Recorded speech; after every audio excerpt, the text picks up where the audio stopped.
ठरलं. तर मग या मालिकेच्या आजच्या भागामध्ये आपल्याला पाहायला मिळणार आहे की प्रतिमाची मेमरी ही हळूहळू आता यायला लागलेली आहे, तिला आठवू लागलेला आहे. पण या सगळ्या गोष्टींमुळे खरंतर आता जो नागराज आहे त्याला त्रास होऊ लागलेला आहे. त्याला या गोष्टी सहनच होत नाहीयत. त्याला असं वाटत आहे की हे सगळं काय चाललेलं आहे, कारण या सगळ्याचा त्याला धक्का बसत आहे. त्याच असं म्हणणं आहे की काहीही झालं तरीही ही जी प्रतिमा आहे ती शहाणी नाही झाली पाहिजे असं त्याला वाटत असत. परंतु या गोष्टी घडत असतात कारण डॉक्टर श्रद्धा यांच्या औषधाचा परिणाम होत असतो. आणि त्यासोबतच इकडे पाहायला मिळतं ते म्हणजे की डॉक्टर श्रद्धा यांचे औषध जरी लागू होत असलं तरीही त्याहीपेक्षा मोठी गोष्ट आहे ते म्हणजे पॉझिटिव्हिटी, घरात असलेली पॉझिटिव्हिटी, ज्यामुळे हे सगळं घडत आहे. तर इकडे आपल्याला पाहायला मिळतं की प्रताप बोलत असतो, प्रताप म्हणत असतो की आता या बिझनेस एक्स्पोचं आमंत्रण आहे, पण आणखी कोणाकोणाला आमंत्रण आहे हे सगळं बोलणं चाललेलं असतं. तेव्हा मात्र प्रताप इकडे म्हणत असतो की महिप्त शिखरेलाही आहे, महिप्त शिखरेला आमंत्रण आहे. म्हटलं की सगळ्यांना घरातल्या धक्का बसतो. त्यांना भीती वाटत असते की हा माणूस तिथे येणार आहे, ही गोष्ट सहन होत नसते. तेव्हा मात्र प्रतापच असं म्हणणं असतं की महिप्त शिखरेला जरी आमंत्रण असलं तरी हे मला ना कळतच नाही, म्हणजे त्याची ती मुलगी साक्षी तीही तिथे येणार आहे असं सगळ्यांच सुरू झालेलं असतं. सगळेजण बोलत असतात. तेव्हा सायली म्हणत असते, बाबा मला काय वाटत माहिती का, मग आम्ही दोघंही तुमच्यासोबत आलो तर चालेल ना, म्हणजे आम्ही दोघं तुमच्यासोबत असतील तर मग काहीच प्रॉब्लेम येणार नाही. तो महिपात शिखरे जो आहे तो आजूबाजूलाही फिरकणार नाही असं सायलीच म्हणणं चालू असतं. तेव्हा प्रतापच म्हणणं असं की ठीक आहे, चालेल, काहीच हरकत नाहीये. मग आता अर्जुनला विचारलं पाहिजे. अर्जुन मात्र हे सगळं ऐकायला तिथे तयारच नसतो. त्याच फोनवरती काम सुरू झालेलं असतं. आणि मग सायली अर्जुनला म्हणते की अहो मी काय म्हणते, बाबांना इन्व्हिटेशन आहे ना एक्स्पोच, आपण पण जाऊया तिथे. अर्जुन डायरेक्ट म्हणतो कुठे, कशाला, कधी. तेव्हा सायली म्हणते की अहो लक्षात नाही का तुमच्या बिझनेस एक्स्पोच इन्व्हिटेशन आहे ना बाबांना, तर मला असं वाटत की आपणही तिथे गेलं पाहिजे असं सायली अर्जुनला सांगत असते. परंतु अर्जुन मात्र म्हणत असतो की पण बर. तेव्हा सायली त्याला समजावू लागते, महिप शिखरे आणि साक्षी ती दोघेही तिथे येणार आहेत. मला काय वाटते माहितीये का, आपण पण तिथे गेलं पाहिजे असं सायली अर्जुनला सांगत असते. अर्जुनच्या मात्र ह्या गोष्टी लक्षातच येत नसतात. अर्जुनला वाटत असते की कुठे जायचं आणि कशासाठी जायचंय एवढंच अर्जुनच्या डोक्यात सुरू असतं. मग सायली त्याला म्हणत असते की अहो मी तुम्हाला सांगते, आपण जाऊया बाबांसोबत, कारण आपण असेल तर बाबांनाही तिथे बरं वाटेल असं सायली सांगत असते. तेव्हा मात्र अर्जुन म्हणतो की ठीक आहे. सायली म्हणते चला मी तुम्हाला समजवते नंतर काय करायचं ते, असं सायली अर्जुनला समजवत असते आणि त्याला घेऊन वरती जाते. तिचं असं म्हणणं असतं की आपल्याला तिथे जायचं आहे हे तुमच्या लक्षात येत नाहीये का, आणि मी कशासाठी म्हणते हे कळत नाहीये का, असं सायली अर्जुनला सांगत असते. तेव्हा अर्जुन मात्र म्हणत असतो की हो बरोबर आहे. आणि मग सगळ्यांच्या समोर सायली जेव्हा असं बोलते तेव्हा मात्र अर्जुन शांतच होतो. अर्जुनला लक्षातच आलेलं नसतं की त्याच्याकडून काय चुकत्या, कशा पद्धतीने गोष्टी झाल्या पाहिजेत हेच याच्या लक्षात आलेलं नसतं. त्यानंतर आपल्याला पाहायला मिळतं की प्रिया मात्र इकडे विचार करत असते. प्रिया म्हणत असते की ही का चाललेली आहे, नक्कीच ह्या सायलीच्या डोक्यात काहीतरी प्लान, शिस्त दिसतं. मला पण गेलं पाहिजे तिथं, म्हणजे यांच्यावरती मला बारीक लक्ष ठेवता येईल असं सगळं प्रिया विचार करत असते. आणि ती म्हणते मी आणि अश्विन पण येईल. बाबा मला काय वाटते माहितीये का, तिथे जर आपल्या पूर्ण फॅमिलीला बोलावलेलं आहे तर आम्ही आलो तर काही हरकत नाहीये ना. तेव्हा कल्पना मात्र म्हणत असते की नाही, काहीच हरकत नाहीये, या ही उलट आनंदच आहे, तुम्ही पण येणार आहात तर, असं कल्पना सांगत असते. इकडे प्रतिमा आता गजरा बनवत असते आणि गजरा बनवताना तिला एक गाणं गुणगुणत असते. ती म्हणत असते की कारे हा दुरावा, कारे हा अबोला, हे सगळं तीच चाललेलं असतं. मग अबोला नाहीये, त्यात दुरावा आहे हा शब्द, असं ती बोलत असते. तेवढ्यात रविराज तिथे येतात आणि रविराज जाम खुश होतात. त्यांना हा आवाज ऐकल्यानंतर खूप छान वाटत असतं. कितीतरी दिवसांनंतर असं प्रतिमा गाणं गुणगुणत असते आणि तेही तिच्या आवडीचे गाणं, आणि तेही आधी जेव्हा तिने गजरा बनवत असायची तेव्हा हेच गाणं गुणगुणायची. अगदी तेच गाणं आताही प्रतिमा गुणगुणत आहे. या गोष्टीमुळे रविराजला खूप भारी वाटलेलं असतं. तेवढ्यात सुमन तिथे येते आणि सुमन म्हणू लागते, खरंच वहिनी, तुम्ही आता जे गाणं गुणगुणताय ना ते खसख तुम्हाला मला आता आठवलं. तेव्हा ती म्हणत असते, काय माहिती, मी असंच गाणं गुणगुणत होते आणि मला म्हणजे आठवा वाटलं, मला म्हणावं वाटलं आणि तेच गाणं मी म्हणायला सुरुवात केली, असं ती सांगत असते. तेव्हा मात्र इकडे जेव्हा सुमन हे सगळं बोलत आहे त्याचवेळी रविराजही तिथे असतात आणि रविराज म्हणत असतात की हो खरंच, तुला माहिती आहे का प्रतिमा, म्हणजे मला काय म्हणायचंय की या आधीही जेव्हा तू गजरा बनवायची ना तेव्हा हेच गाणं म्हणायची. हे सगळे खुश झालेले असतात. तेव्हा नागराज तिथे येतो आणि नागराज म्हणतो, काय चाललंय तुमचं सगळ्यांचं. तेव्हा मात्र सुमन सांगू लागते की अहो वहिनी आहे ना, आधीचे गाणं म्हणायचे ना ते गाणं म्हणत आहे, वहिनींना आठवायला लागलेलं आहे. तेव्हा सुमन म्हणत असते की भाऊजी, मी तुम्हाला म्हटलं होतं की नाही, ते डॉक्टर श्रद्धा यांच्या औषधांचा चांगला परिणाम होतोय, असं सुमन सांगत असते. तेव्हा मात्र इकडे रविराजलाही छान वाटत असतं, काहीतरी प्रतिमामध्ये बदल होतोय, ह्या गोष्टीचा आनंद होत असतो. आणि त्यासोबतच इकडे सायली अर्जुन बोलत असतात. प्रतिमाच्या बाबतीत ही पॉझिटिव्ह गोष्ट घडत आहे, त्यामुळे सगळेच खुश झालेले असतात. इकडे अर्जुन बोलत असतो सायलीला, म्हणजे तुमच्या डोक्यात काय सुरू आहे नक्की. तेव्हा सायली म्हणते, आपल्याला ते लॉकेट शोधायला जायचे आहे की नाही, आणि मग आता ते जाण्यासाठी, तिथे जाण्यासाठी आपलं म्हणणं काय होतं की महिप्त आणि साक्षी तिथे नसले पाहिजेत. मग आपण एक्स्पोमध्ये जायचं. एक्स्पोमध्ये गेल्यानंतर तिथून त्यांना चकवा द्यायचा आणि तिथून निघायचं आपण. हे सगळं बोलणं चाललेलं असतं आणि त्याचबरोबर हे सगळं जेव्हा चालू असतं तेव्हा अर्जुन म्हणतो, अरे माझ्या बायकोच्या डोक्यात हे सगळं चालू आहे, असं अर्जुन बोलत असतो. आणि त्याचबरोबर हे सगळं जेव्हा घडत आहे तेव्हा मात्र अर्जुन म्हणत असतो की मला काय वाटते माहिती आहे का, आपल्याला आणखी एका व्यक्तीची गरज पडणार आहे. तेव्हा अर्जुन म्हणतो की थांबा एक मिनिट, असं म्हणत हे सगळं जेव्हा चालू आहे तेव्हा अर्जुन हा चैतन्यला कॉल करतो. चैतन्यला कॉल केल्यानंतर अर्जुनला आणखी मोठा धक्का बसतो. चैतन्य म्हणतो की काय झालं अर्जुन. तेव्हा अर्जुन म्हणत असतो की मला ना तुझ्याशी बोलायचं आहे, आपल्याला एका ठिकाणी जायचं उद्या. तेव्हा चैतन्य म्हणतो, मला माहिती, सगळं मला सायली वहिनीने ऑलरेडी सांगितलेलं आहे. आणि मग दोघंही हसत असतात आणि मग चैतन्य म्हणत असतो की ते सगळं आहे, पण तेव्हा प्रियाही तिथे येणार आहे, हे सगळं सांगितलं जात असतं.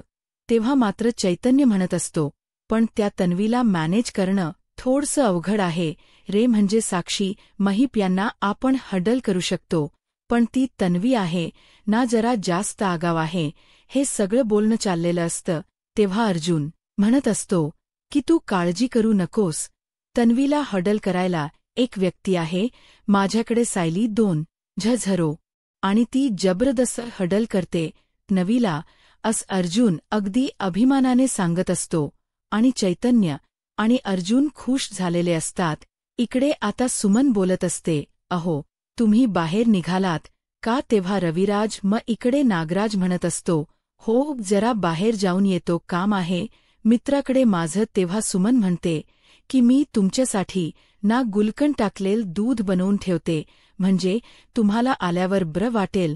तुम्हाला जो ॲसिडिटीचा त्रास होतो ना तो होऊ नये म्हणून तेव्हा इकडे. रविराज हे सगळं ऐकत असतो तेव्हा रविराज म्हणत असतो की मला आठवते आधी जेव्हा प्रतिमा माझी अशीच काळजी घ्यायची. सुमन किती छान पद्धतीने नागराजची काळजी घेत असते, किती छान त्याच्याशी बोलत असते. हे सगळं रविराज बोलत असतात आणि त्याचबरोबर असं त्यांनाही वाटत असतं की सुमन जशी नागराजची काळजी घेते तस प्रतिमानेही मला विचारावं, माझ्या बाबतीत बोलावं. हे सगळं चाललेलं असतं. त्यासोबतच इकडे प्रिया आलेली असते आणि मग ती अश्विनला म्हणत असते की अश्विन, उद्या आपण बाबांसोबत एक्स्पोला जाणार. तेव्हा अश्विन म्हणतो, काय तुला कळते का? तू डोक्यावर पडलीस का? तो बिझनेस एक्सपर्ट आणि तिथं आपलं काय काम आहे? आपण कशासाठी जायचं तिथं? अश्विन बोलत असतो तेव्हा प्रिया म्हणते, म्हणजे सगळे जाणार आहे, सायली, अर्जुन पण जाणार आहे आणि आपण गेलो तर काय होत्य? हे सगळं चाललेलं असतं. तेव्हा मात्र इकडे पाहायला मिळतं की जेव्हा या सगळ्या गोष्टी घडत असतात त्याच वेळीस इकडे आता अश्विन बोलत असतो. अश्विन म्हणत असतो की नाही, मला ना काहीतरी वेगळं जाणवत आहे. हे सगळं चाललेलं असतं. तेव्हा अश्विन म्हणत असतो की एक गोष्ट लक्षात ठेव. प्रिया म्हणत असते की मी ऑलरेडी बाबांना हे सगळं सांगून टाकलेलं आहे की आपण तिथे येणार आहोत. अश्विनच असं म्हणणं असतं की मला न विचारता तू काच परस्पर निर्णय घेतला? तुला कोणी अधिकार दिलाय हे सगळं करण्याचा? आणि हे सगळं तू का केलेला आहेसस? अश्विन बोलत असतो आणि हे सगळं करण्याचा तुला अधिकारच नाहीये, मग हे सगळं का केलेलं आहेस तू? अश्विन चिडलेला असतो. अश्विन म्हणत असतो की नाही, काहीही झालं तरीही मला माहिती आहे त्या पद्धतीनुसार तू असं करायला नको होतं आणि मला इमर्जन्सी आहे, पेशंट्स असतात, त्यामुळे मला तिथे जायला जमणार नाही. एवढं स्पष्टपणे अश्विन बोलत असतो. पण प्रिया पण इतकी मूर्ख असते की ती म्हणत असते की ठीक आहे, तू आलास तर तुझ्यासोबत, तू नाही आलास तर तुझ्याशिवाय, पण मी बिझनेस एक्स्पोला जाणारच आहे असं ठरलेलं असतं आणि त्यामुळे ह्या सर्व गोष्टी आता चालू झालेल्या असतात. त्यानंतर इकडे पाहायला मिळतं की आता रविराज प्रतिमाला म्हणत असतात की प्रतिमा, मला काय वाटतं माहितीये का? आज दिवसभरात आपण काय केलं ना ते एकमेकांना सांगायचं, म्हणजे जसं अगदी पूर्वी सांगायचं तसं, म्हणजे असं काही बर्डन नाहीये, पण आपण एकमेकांना सांगायचं असं त्यांचं बोलणं चाललेलं असतं. तेव्हा मात्र इकडे अश्विन जो आहे तो बोलत असतो. तो प्रियाला म्हणत असतो की तुझं काय चाललंय नक्की? मला कळेल का? कारण हे सगळं जे काही तू बोलत आहे, या सगळ्या गोष्टींचा जो काही तू विचार करत आहे ते मला अजिबात पटलेलं नाही. आणि त्याचबरोबर इकडे प्रिया म्हणत असते की ठीक आहे, जर तू आलास तर तुझ्याबरोबर आणि तू नाही आलास तर तुझ्याशिवाय मी जाणार आहे, म्हणजे आहे. प्रियाने ठणकावून सांगितलेलं असतं आणि अश्विननेही हे स्पष्ट केलेलं असतं की मी आता अजिबात ऐकणार नाही आणि माझ्या बाबतीत असं कोणतंही, हे सगळं गरजेचं चालू असतं. तेव्हा ह्या सगळ्या गोष्टी चालू असतात तेव्हा प्रियाने मात्र इकडे सगळ्या गोष्टी झालेल्या असतात. त्यानंतर आपल्याला पाहायला मिळतं की जेव्हा हे सगळं घडत आहे तेव्हा इकडे प्रियाने ठणकावून सांगितलेलं आहे मी जाणारच आहे. आणि या गोष्टीचा मात्र इकडे अश्विनला खूप मोठा धक्का बसलेला असतो. त्याला राग आलेला असतो आणि या सगळ्या गोष्टींमुळेच हे सगळं घडत आहे असं वाटत असतं. इकडे रविराज आता प्रतिमाशी बोलत असतात. ते प्रतिमाला म्हणत असतात की नाही, माझ्याकडून असं वाटते म्हणून मी तुला बोलत आहे. मला ज्या पद्धतीने वाटत आहे त्या पद्धतीने मी तुला सांगत आहे असं रविराज बोलत असतात. त्यासोबतच रविराजांचं म्हणणं असते की हे बघ प्रतिमा, आपण दोघांनी एकमेकांना सगळं सांगायचं. आज तू दिवसभरात काय काय केलं सांग? प्रतिमा म्हणते की मी स्वयंपाक बनवला, त्यानंतर बागेत गेले, जरा झाडांना पाणी वगैरे घातलं. कसे बाकी कशाशी माझी ओळख पटत नसली तरी झाडांशी माझी ओळख पडते असं प्रतिमा सांगत असते. दोघंही हसत असतात, खळखळून हसत असतात, बोलत असतात आणि प्रतिमामधला हा बदल रविराजला सुद्धा आवडत असतो. कारण आता प्रतिमाला जरीही रविराज तिचा नवरा आहे ही गोष्ट जाणवत नसली, आठवत नसली, तरीही त्यांच्यामधलं जे नातं आहे ते बहरत असत. इकडे सायली आणि अर्जुन झोपलेले असतात. सायलीला वाटत असते की अर्जुन शांत झोपलेला आहे. अर्जुनला वाटत असत सायली शांत झोपलेली आहे. आणि मग नको उठवायला अर्जुन म्हणतो की दिवसभर त्या काम करून थकलेल्या असतात, नको उठवायला, आता आराम करणं गरजेचं आहे. आणि दोघंही एकदा उठतात आणि अर्जुन म्हणतो, तुम्ही जागे आहात. तेव्हा मात्र इकडे सायली म्हणत असते की हो, तुम्ही पण जागे आहात का. तेव्हा अर्जुन आणि सायली या दोघांचेही बोलणं चाललेलं असतं. आणि तेव्हा मात्र इकडे घडतं असं की अर्जुन बोलत असतो, अर्जुन म्हणत असतो की मला ना झोपच येत नाहीये. तेव्हा सायली म्हणत असते, म्हणजे सायलीच्या डोक्यात वेगळंच सुरू झालेलं असतं. सायली म्हणते, का नाही येत झोप तुम्हाला. तेव्हा मात्र अर्जुन म्हणत असतो की नाही, मला झोपच नाही येत. तेव्हा तो म्हणतो की मला काय वाटत माहिती का, स्ट्रॉंग कॉफी घेऊया आपण. तेव्हा अर्जुन असं म्हणल्यानंतर सायली म्हणते की नाही, अजिबात नाही, स्ट्रॉंग कॉफी वगैरे अजिबात मिळणार नाही, कारण तुम्हाला कोणत्याही क्षणी कॉफी सुचते हे मला माहिती आहे. बर चला उठा तुम्ही, आपण बाहेर जाऊया, खूप छान वाटेल, असं सायली अर्जुनला सांगत असते. आणि अर्जुनला घेऊन ती बाहेर निघालेली असते. तेव्हा मात्र अर्जुन म्हणत असतो की म्हणजे काय तुमच्या डोक्यात. तेव्हा सायली म्हणते, चला हो इकडे. प्रिया आता घराच्या बाहेर आलेली असते, कारण या एक्स्पोसाठी अर्जुन आणि सायली येणार आहेत. ही गोष्ट तिला महिपला सांगायची असते. अश्विन बरोबर तिकडे भांडण केलेलं असतं आणि आता इकडे येऊन महिप सोबत बोलत असते. ती महिपला बोलत असते, महिपला सांगत असते. आणि तिचं असं म्हणणं असतं की या सगळ्या गोष्टी ज्या आहे त्या महिपला सांगितल्या तर महिपला नक्की लक्षात येईल की काय झालेलं आहे, कशामुळे हे सगळं घडत आहे आणि या सगळ्यामध्ये काय आहे, नक्की कोणाचा दोष आहे किंवा काय, हे सगळं तिला जाणून घ्यायचं असतं. म्हणून तिने महिपला कॉल केलेला असतो. महिपला कॉल करून ती महिपला म्हणत असते की उद्या बिझनेस एक्स्पोला सायली आणि अर्जुनी येणार आहे.